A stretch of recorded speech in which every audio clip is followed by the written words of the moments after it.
Selanjutnya kami berikan waktu kepada jaksa penuntut umum untuk bertanya. Ada yang mau ditanyakan? Nah, 30 menit ya. Silakan.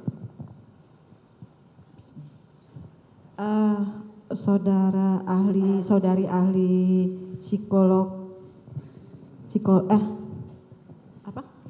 klinis. Tadi mengenai free will, ya. Tadi kan berarti free will ini bisa diartikan suatu kehendak bebas. Artinya kemauan bebas ini adalah berbagai tindakan-tindakan berbeda yang akan dipilih dan nantinya itu tujuannya itu bermuaranya ke tanggung jawab. Kan seperti itu ya. Nah, kaitannya dengan distraction obedient, kepatuhan yang tinggi tadi. Pada saat seseorang dengan kepatuhan yang sangat tinggi menerima sesuatu permintaan yang salah, yang sifatnya melawan hukum, ini tadi bentuknya ada konflik. Nah, konflik yang saya mau tanyakan, apakah bentuk konflik internal dalam diri pelaku itu menunjukkan adanya kesadaran terhadap pelaku? Artinya, adanya kesadaran dalam pengetahuan tentang bahwa perintah atau yang dimaui oleh si pembuat yang permintaan itu adalah salah. Bagaimana menurut Ali? Dan dalam hal ini, keputusan yang diambil tetap distraction obedient, artinya atau berdampak tidak baik pada korban. Menurut Ali bagaimana itu? Ya, apakah benar kesadaran konflik internal itu adalah kesadaran dari pelaku bahwa itu adalah sesuatu yang salah? Iya, baik Ibu Jaksa Penuntut Umum, sebagai psikolog klinis, dalam ranah psikologi klinis kami selalu berbicara pada sebuah spektrum. Jadi tidak pernah ada, kalau seseorang dikatakan berani pasti berani terus. Kalau seseorang dikatakan penakut pasti penakut terus. Itu kita nggak bisa berbicara demikian. Jadi kita berbicara pada sebuah spektrum. Kesadaran itu mungkin ada dan itu memang membuktikan karena ada sempat jiwa batin yang tertekan. Karena ada jiwa batin yang tertekan berarti ada konflik, ada kegalauan. Kan ada demikian. Kegalauan. Ya, dan itu ada. Tapi ketika kemudian kita berbicara pada level kepatuhan, pada beberapa, balik lagi yang tadi sudah berkali-kali disampaikan mengenai penelitian Milgram, ada beberapa faktor yang lebih besar tercukupi yang mengakibatkan free will yang tadi juga sudah saya katakan itu sebuah konstruk yang berada pada spektrum. Pada titik itu free will-nya menghilang karena dia benar-benar ditempatkan pada satu kondisi di mana tidak ada pilihan lain selain mengikuti apa yang diperintahkan bersamaan dengan konflik yang ada. Free will masing-masing orang ini kan berbeda. Nantinya kan bermuaranya kan ke tanggung jawab yang akan dia tanggung nantinya atas perbuatan yang dia lakukan, betul ya? Nah, yang saya mau tanyakan,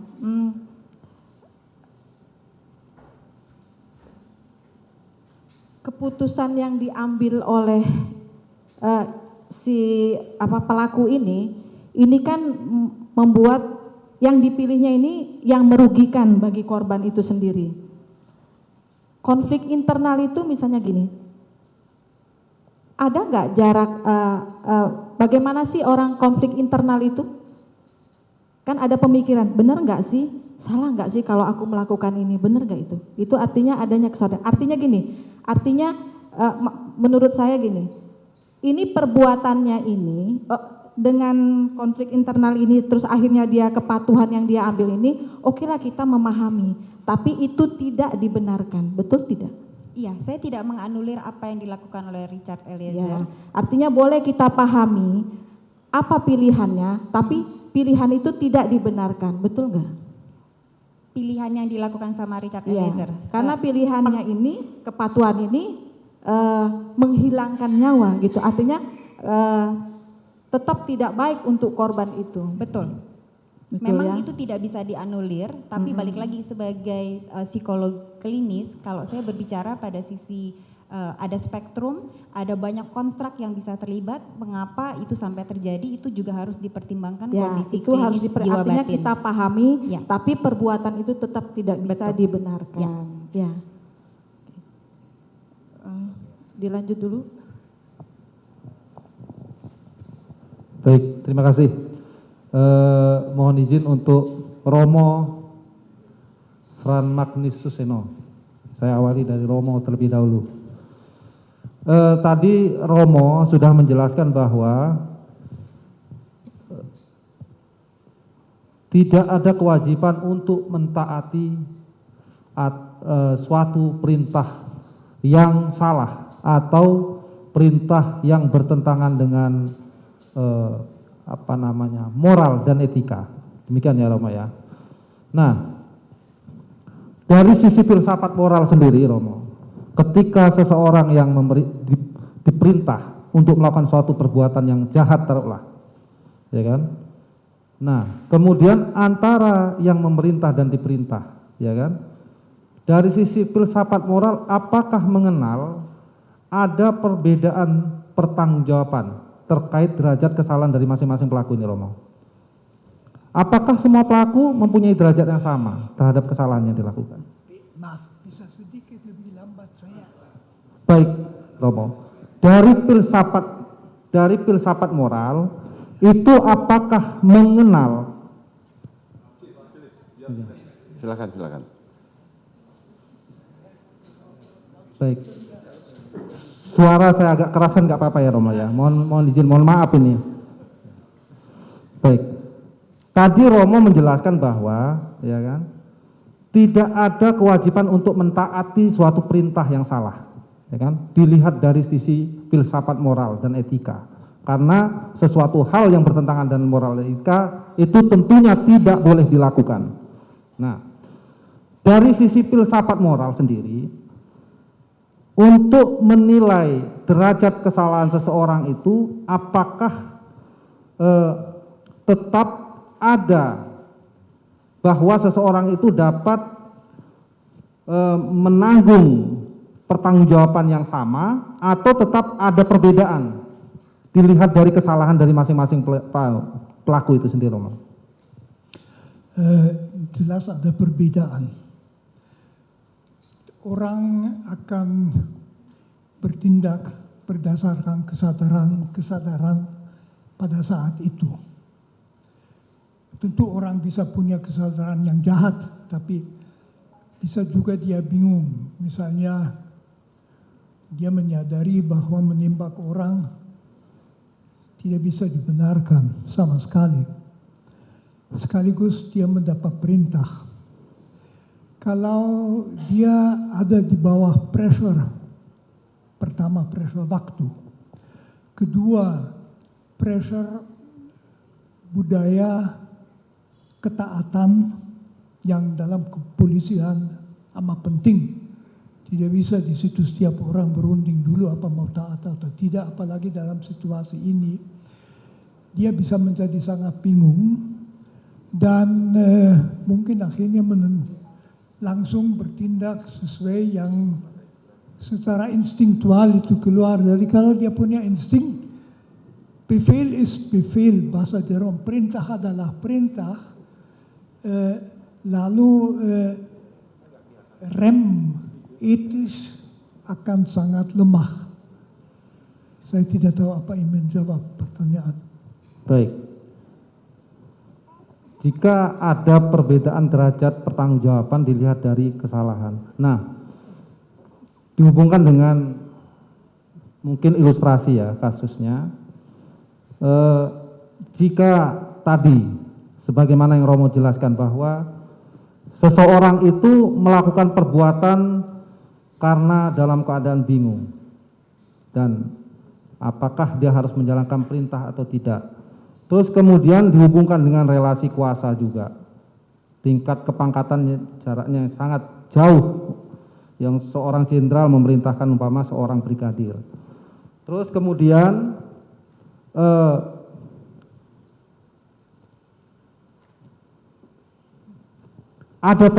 mungkin ada tekanan-tekanan yang harus dia laksanakan seketika itu juga. Dan kemudian setelah melakukan itu, ya kan, kemudian dia menyadari dan kemudian berusaha untuk membantu membuka tabir kejahatan yang dilakukan itu tadi. Nah, dari sisi ini, Romo, antara yang memberi perintah dan yang diperintah tadi, sesuai dengan yang Romo jelaskan, ini secara pertanggungjawaban pidananya, ini lebih berat yang mana, Romo?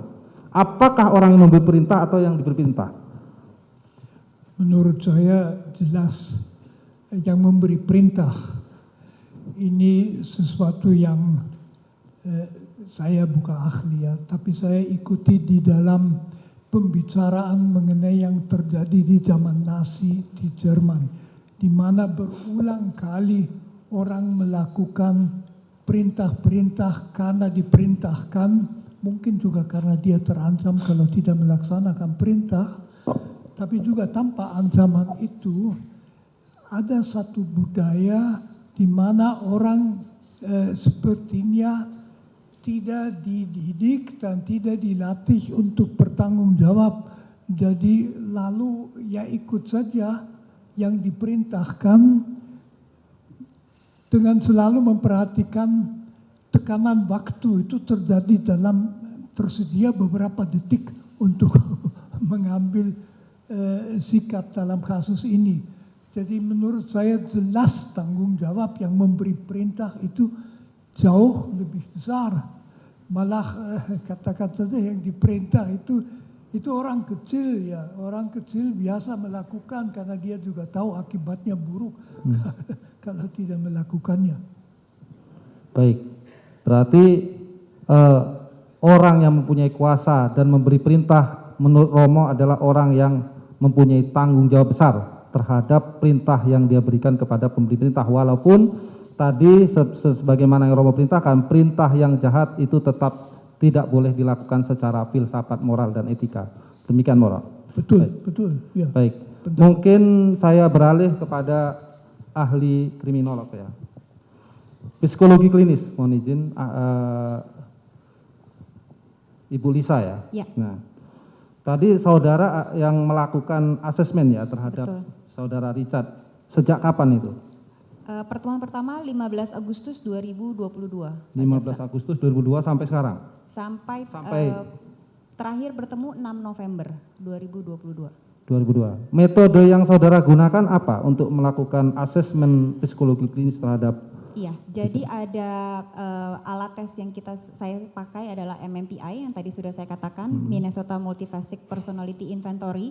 Tujuannya adalah untuk melihat kepribadian individu tersebut dan juga status kejiwaannya seperti apa untuk kemudian mendapatkan gambaran profil kurang lebih individu itu dari sisi psikologi klinis seperti apa. Kemudian ada IST untuk mengukur tingkat intelektualitas Richard.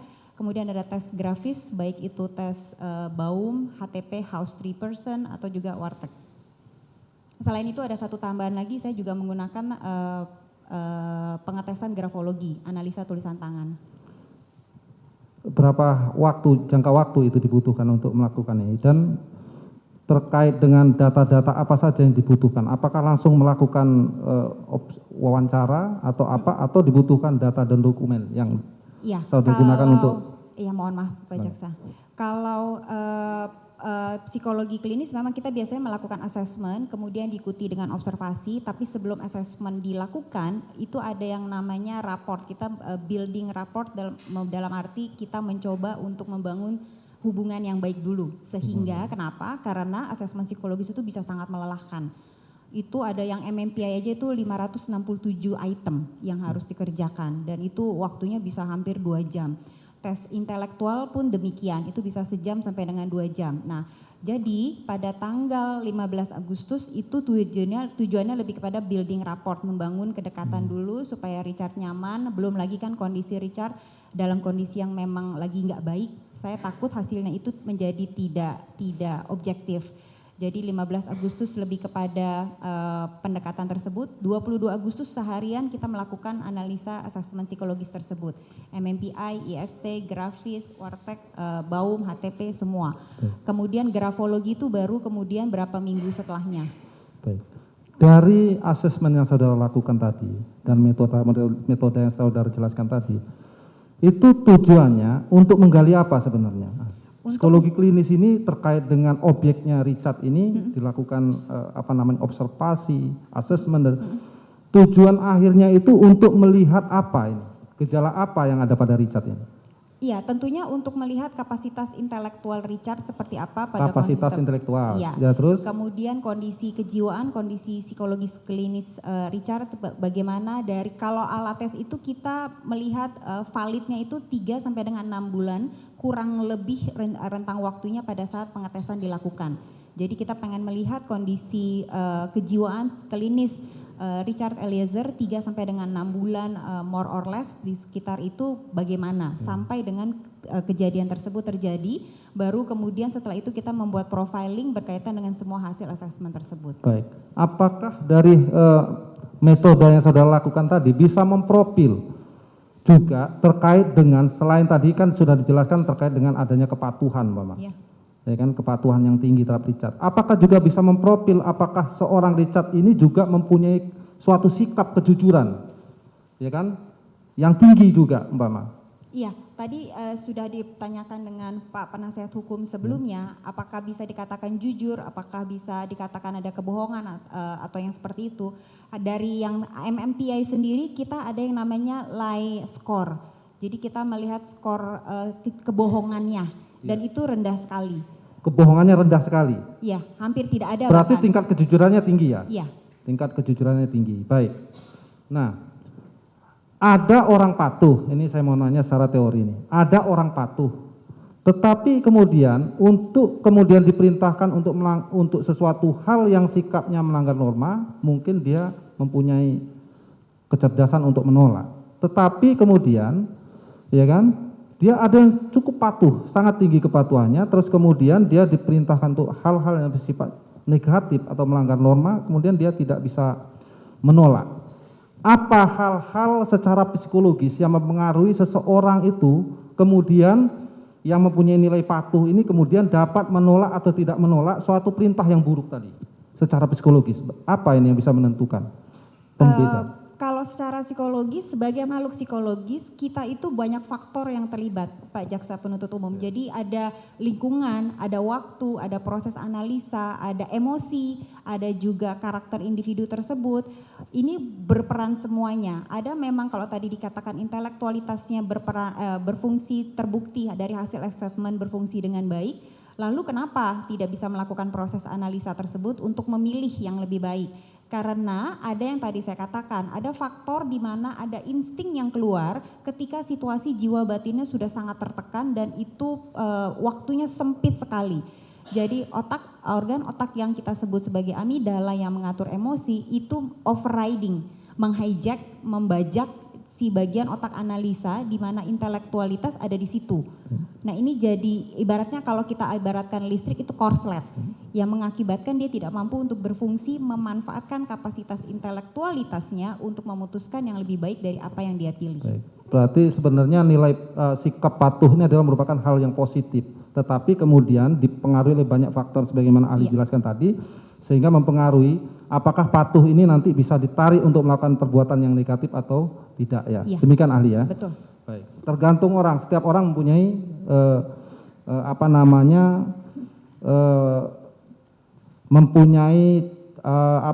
sikap yang berbeda-beda untuk bagaimana merespon itu tadi ya. Iya, bahkan individu yang sama bisa punya respon yang berbeda di hari yang lain, di waktu yang lain, kondisi yang lain. Nah, kalau untuk terdakwa sendiri, apa kelemahan daripada respon itu sehingga kemudian dia sebagai orang yang patuh, tapi kemudian dia justru kepatuhannya dimanfaatkan untuk melakukan perbuatan yang tidak patuh. Apa dari sisi kelemahan dari sisi itu seperti yang tertulis di hasil asesmen. Salah satu saran untuk Richard Eliezer adalah bagaimana dia bisa punya daya kritis.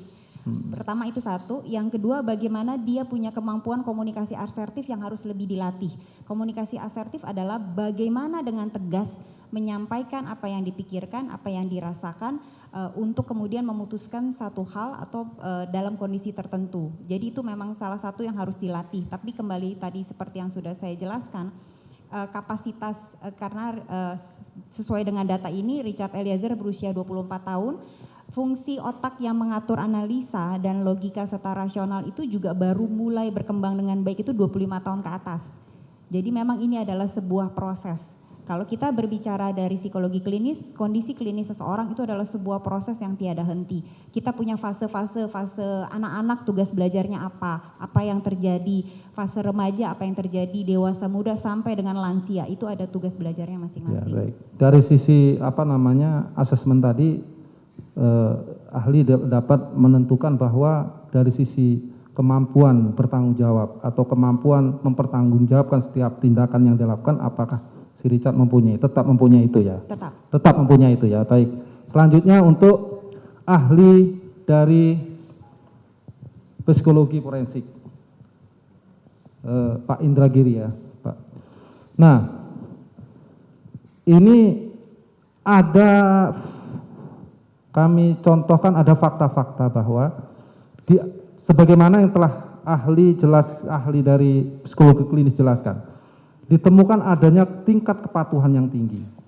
Nah, terus kemudian dari tingkat kepatuhan yang tinggi ini digunakan untuk melakukan si Richard ini untuk melaksanakan tindakan sesuai dengan kepentingan atau kemauan daripada orang yang memberi perintah, yaitu dalam hal ini melakukan penembakan terhadap korban tadi. Nah, setelah terjadi penembakan, tingkat kepatuhan ini juga masih terus terlaksana. Dengan contohnya umpama Richard tetap diminta untuk membuat skenario-skenario. Nah, tapi kemudian seiring sejalan, kemudian Richard ini bersikap mengambil tindakan yang berlawanan arah, di mana dia menjadi orang yang ingin membongkar kasus ini atau menempatkan diri pada posisi sebagai justice kolaborator, artinya siap untuk membongkar ini. Nah, artinya ini kan ada kemudian peralihan dari kepatuhan yang menjadi tidak patuh. Dari sisi psikologi forensik bagaimana terhadap gejala-gejala sikap ini? Untuk memudahkan, izinkan saya untuk kembali mengelaborasi hal ihwal terkait dengan superior order defense tadi. Pembelaan diri, saya lanjut. Superior order defense. Kenapa? Karena berdasarkan pertanyaan saudara penasihat hukum, saya pahami bahwa keterlibatan Richard Eliezer dalam kasus ini berawal dari adanya sebuah tekanan dari atasan. Jadi superior order defense merupakan teori yang akan saya kemukakan kembali untuk menjawab pertanyaan saudara jaksa penuntut umum. Izinkan saya untuk satu-satu. Silakan Ali. Pertama, harus dipastikan terlebih dahulu tekanan itu, garis bawahi, tekanan itu objektif ada atau tidak. Yang kedua, seberapa jauh kemampuan yang bersangkutan untuk mengelak dari tekanan tersebut. Dan yang ketiga adalah resiko atau konsekuensi apa yang akan dialami oleh yang bersangkutan apabila dia menolak atau menentang tekanan tersebut. Intisari dari superior order defense adalah bagaimana seseorang tidak bisa lagi mengelak dari tekanan yang dia alami, baik itu tekanan yang sifatnya positif maupun tekanan yang negatif, untuk kemudian melakukan sebuah perbuatan sesungguhnya tidak dia kehendaki. Itu dulu dipahami. Bahwa ada seseorang yang semula melakukan kejahatan, tapi kemudian dia banting setir sehingga mendapatkan status sebagai justice collaborator, sebagaimana saudara jaksa katakan, maka kita bisa pahami bahwa pergantian atau perubahan posisi tersebut disebabkan karena adanya tekanan yang sudah raib dari diri yang bersangkutan. Ketika yang bersangkutan sudah teryakinkan bahwa dia tidak berada di dalam kungkungan tekanan tersebut, maka kemungkinan dia akan berbalik arah menjadi suatu hal yang sangat realistis. Baik. Nah, ini umpama terkait dilihat dari faktor apakah ada tekanan. Nah, tekanan ini apakah sifatnya harus konkret, ahli, ya kan? Atau ini hanya dapat dilihat juga bahwa subjektivitas sendiri dari pelaku yang menduga-duga umpama, yang meramal-ramal umpama, karena membayangkan bahwa ya tadi ada faktor culture di institusi tertentu, ya kan, bahwa umpama jiwa korsa yang salah kaprah tadi umpama.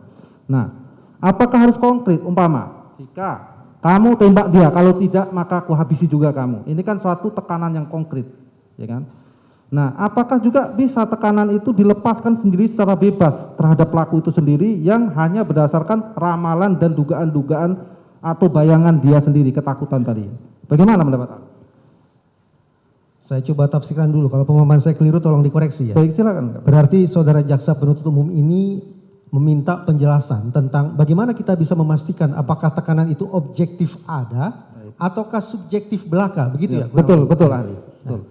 Sebagaimana tempat saya uraikan tadi, untuk memahami secara utuh, secara jernih kita perlu rambah 3 dimensi sekaligus. Yaitu dimensi makro terkait dengan bagaimana pengaruh organisasi terhadap individu yang bersangkutan. Kemudian dimensi mikro yang saya tidak tahu apa sesungguhnya isi dimensi mikro saudara Richard Eliezer, saya tidak tahu. Dan yang ketiga adalah dimensi meso, yaitu interaksi antara Richard Eliezer dengan pihak yang sebelum memberikan perintah atau tekanan tersebut, yaitu Verdi Sambo. Konkret pun saya tidak tahu interaksi apa yang berlangsung di antara mereka. Tetapi, sebagaimana tadi saya katakan, ada temuan-temuan yang lebih rinci dari Milgram yang patut untuk kita cermati dan mungkin untuk kita terapkan dalam persidangan ini untuk menakar seberapa objektif sesungguhnya tekanan yang dirasakan oleh Richard Eliezer tersebut. Nah, beberapa temuan Milgram tadi yang bisa digunakan untuk menakar apakah tekanan ini objektif atau tidak, objektif atau subjektif, sehingga Richard Eliezer melakukan perbuatan yang salah, perbuatan yang jahat adalah pertama, adakah pihak yang memberikan perintah itu punya otoritas atau tidak? Berarti kalau pihak pemberi perintah itu punya otoritas, objektif. Ada pihak pemberi perintah yang punya otoritas. Itu pertama. Yang kedua, apakah pihak pemberi perintah itu mengenakan kostum tertentu? Karena berdasarkan penelitian, tadi sempat saya katakan, ada perbedaan tingkat kepatuhan subjek penelitian, subjek eksperimen, ketika mereka diperintah dibandingkan ketika si peneliti memakai busana peneliti dan ketika si peneliti tidak memakai busana peneliti. Dan ketika si peneliti memakai busana sebagai seorang ilmuwan, sebagai peneliti, ternyata perintahnya lebih dipatuhi. Itu sudah 2, objektif ya. Ada kostum, silakan dicek saja bagaimana kostum yang dikenakan pada saat kejadian misalnya. Yang ketiga, lokasi kejadian, lokasi pemberi perintah itu, pemberian perintah itu dilakukan di mana? Di lokasi yang otoritatif atau lokasi yang umum saja. Misalnya dalam penelitian Milgram tadi, perintah untuk menyetrum itu diberikan, perintah itu diberikan, instruksi itu diberikan di perguruan tinggi, dan perguruan tinggi kita pandang sebagai lingkungan yang legitimate untuk sebuah penelitian.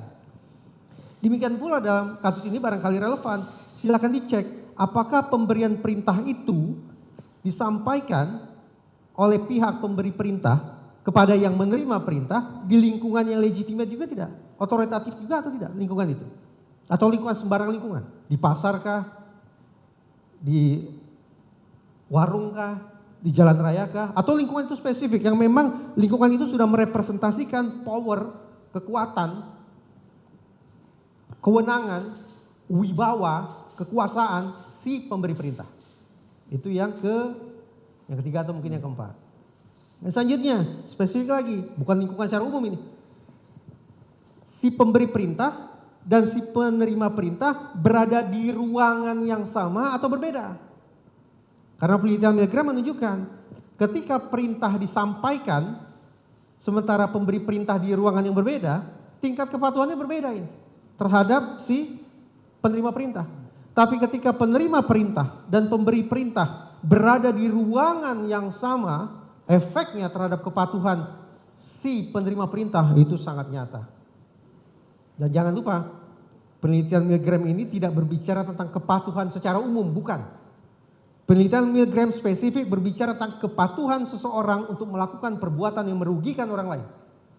Kepatuhan seseorang untuk melakukan perbuatan yang salah. Kepatuhan untuk melakukan perbuatan yang jahat. Itu spesifik penelitian Milgram, bukan obedience atau kepatuhan secara umum, tapi kepatuhan untuk melakukan perbuatan yang salah. Nah, kalau unsur-unsur yang ditemukan oleh Milgram tadi itu ada, yang 5 poin tadi, maka kita punya alasan untuk mengatakan bahwa tekanan itu objektif ada. Dengan demikian, pemahaman kata tekanan tidak melulu harus dimanifestasikan lewat sebuah perintah lisan. Tapi tekanan itu, bahkan perintah itu, bisa termanifestasikan secara non-verbal. Itu dia hasil temuan Milgram. Tekanan itu objektif ada, tidak hanya dari verbalisan ya, dari apa? Tidak secara lisan saja. Secara hanya lisan saja. Tidak secara lisan Lisan. saja. Dilihat dari tadi faktor-faktor yang Konteks itu juga. konteks tadi ya. Ya. Nah, Masih cukup yang mulia. cukup ya? Sudah habis waktunya, saudara penuntut. Oke, satu saja. Oke, silahkan. Satu silahkan diskusikan. 5 menit ya Pak. Untuk Prof. Dr. Romo Frans. Pak Romo. Pak Prof tadi mengatakan bahwa filsafat moral dan etika itu sumbernya bisa dari norma, bisa dari hukum negara, bisa dari ajaran agama. Benar ya Pak Prof? Jadi yang pertanyaan saya, di sini terdakwa ini ketika dia disumpah tadi, dia berdasarkan keyakinannya agama Kristen. Dalam ajaran agama kita tidak boleh menghilangkan nyawa,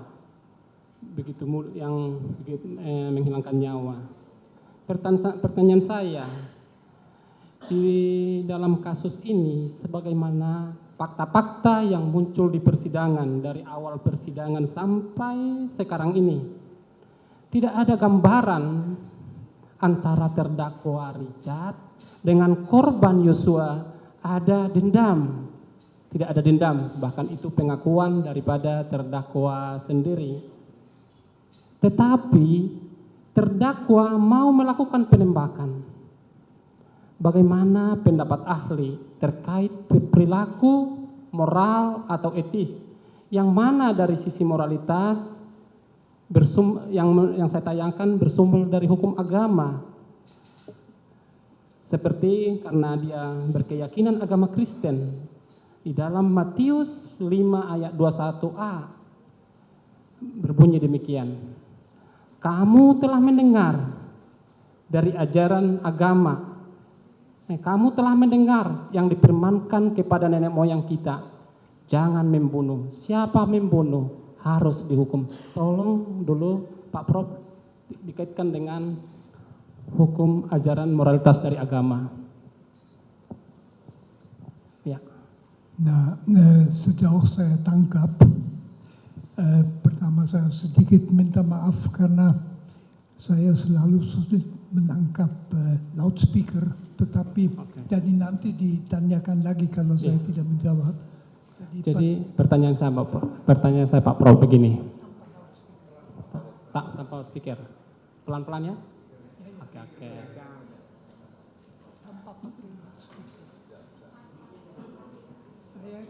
Tanpa mic. Oke.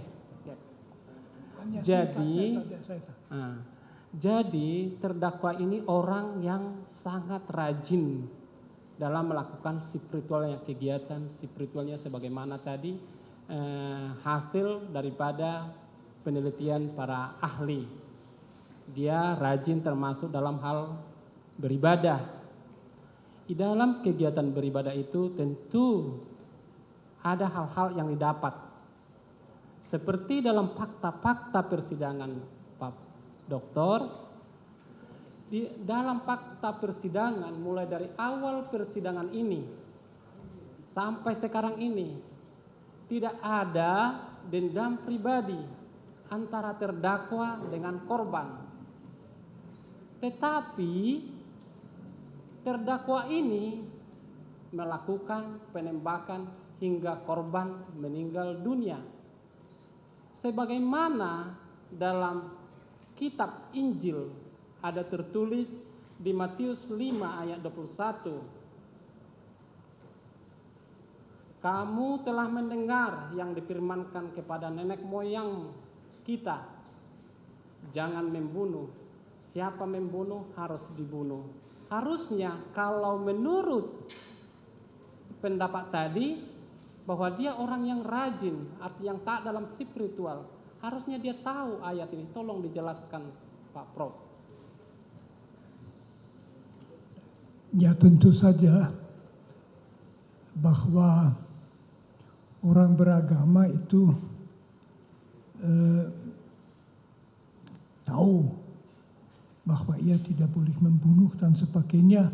Tetapi di dalam agama kita juga tahu bahwa orang tidak menaati yang menjadi perintah agama. Jadi masalahnya di situ pun tidak ada dendam. Karena itu cukup jelas motivasi perbuatan itu bukan suatu motivasi pribadi sama sekali, tetapi pelaksanaan perintah yang diberikan oleh yang berhak memberi perintah, di mana seharusnya dia tahu bahwa perintah seperti itu tidak dilaksanakan. Akan tetapi itu mungkin saja di dalam budayanya sendiri, di dalam budaya polisi, apalagi di tekanan pada waktu itu yang tegang masalah seminit dan sebagainya, ya dia melaksanakan saja perintahnya.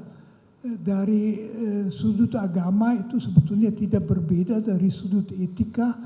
Kita bertanya sejauh mana dia bertanggung jawab, mungkin tanggung jawab sangat sedikit. Itulah karena di dalam situasi di bawah presernya dia juga tidak akan memikirkan sikap Yesus dan yang dikatakan Yesus itu. Dia hanya ya aku harus melakukan apa, saya oleh orang di atas yang kuasa benar disuruh itu, ya lalu dia tembak. Tentu orang ketiga seperti saya bisa mengatakan seharusnya di setiap orang juga di polisi dididik supaya tahu ada perintah yang tidak boleh dilaksanakan, tapi itu jarang sekali. Jadi menurut saya ya segi agama tidak menambah banyak sekali. Dia itu bingung, Tuhan juga melihat yang bingung. Manusia mempunyai sistem hukum, dia harus dalam rangka hukum secara adil ditangani. Adil juga berarti memperhatikan sejauh mana dia bertanggung jawab. Cukup. Oke, cukup ya, saudara. Satu lagi. Sudah cukup lah. Mohon izin satu lagi. Oke, menyangkut satu masalah. terakhir Satu. ya. Terakhir aja. Terakhir, kepada ahli psikologi klinis. Tadi Ibu menyampaikan terkait masalah ya bahwa orang yang berusia sudah lebih dari 25 tahun, sudah lebih stabil dalam mengambil keputusan. Namun yang saya tanyakan di sini adalah terhadap orang yang berusia belum 25 tahun. Namun dengan lingkungan pekerjaan yang mengharuskan melakukan pengambilan suatu keputusan. Terhadap orang demikian, apakah bisa dikatakan bahwa orang tersebut sudah lebih stabil dalam pengambilan suatu keputusan? Karena ini menyangkut masalah terdakwa Eliezer tadi. Mohon izin Ibu. Baik Pak Jaksa Penuntut Umum, sampai dengan usia dewasa awal, sebenarnya individu itu masih dalam tanda kutip dibimbing dan diarahkan oleh lingkungan sekitarnya. Jadi memang kalau dalam konteks lingkungan terkecil keluarga, mungkin itu oleh keluarga, ada diskusi, ada pendampingan. Ketika dia seperti yang tadi Bapak Jaksa Penuntut Umum katakan sudah masuk kepada sebuah institusi tempat dia bekerja, seharusnya memang ada pemimpin yang mengarahkan, ada atasan yang membantu, dan itu membimbing dia untuk mempunyai pola berpikir, analisa, logika yang lebih baik ke depannya. Di mana itu juga nanti akan terjadi proses belajar terus-menerus. Ada pengalaman, ada jatuh dan bangun, ada trial dan error yang mengakibatkan nanti akan terjadi kestabilan di usia 25 tahun ke atas. Kalau hasil yang Ibu tadi sampaikan bahwa Eliezer kan masih di bawah 25 tahun usianya. Hal tersebut apakah bisa dikatakan dengan melihat situasi lingkungan yang seperti itu, bisa nggak dikatakan dia bisa mengambil suatu keputusan? Kalau dari sisi psikologi klinis, kematangan emosional dengan kematangan fisik itu berikut dengan kematangan sosial bisa tidak berjalan bersamaan.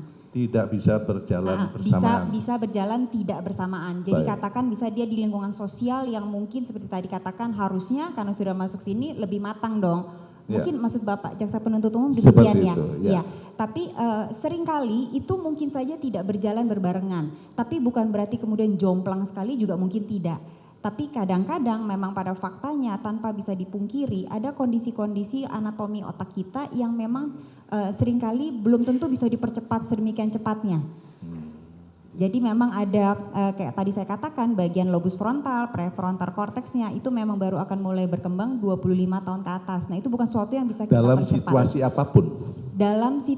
Hampir dalam situasi apapun, kalaupun dia berkembang lebih cepat, tetap aja bagian amigdala emosinya itu ada momen-momen yang lebih overriding, lebih membajak daripada sisi logika dan rasionya dia. Oh gitu. Oke. Terima Cukup ya? kasih. Terima kasih saudara penuntut umum.